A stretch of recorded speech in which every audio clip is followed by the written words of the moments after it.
பெண்களாக பிறந்த நாங்க சாதிக்கத்தான் படிக்கிறோம். சில வெறி பிடிச்ச ஜென்மத்தால வெளிய வர தவிக்கிறோம். சுதந்திரமா வாழணும்னு நீதி கேட்டு நிக்கிறோம். மாசத்துல 3-4 வழியா அனுபவிக்கிறோம்.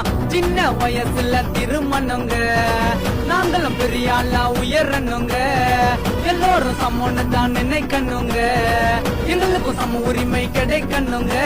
பெண்கள் மேல வர வேணாம் எதுக்கு டகருவோம். நீங்க எவ்வளவு தாண்டா அடுக்குனாலும் மேலதான் வருவோம். பெண்கள் மேல வர வேணாம் எதுக்கு டகருவோம். நீங்க எவ்வளவு தாண்டா அடுக்குனாலும் மேலதான் வருவோம். பெண்களாக பிறந்த நாங்க சாதிக்கத்தான் படிக்கிறோம். சில வெறி பிடிச்ச ஜென்மத்தால வெளிய வர தவிக்கிறோம். சுதந்திரமா வாழணும்னு நீதி கேட்டு நிக்கிறோம். மாசத்துல 3-4 வழியா அனுபவிக்கிறோம்.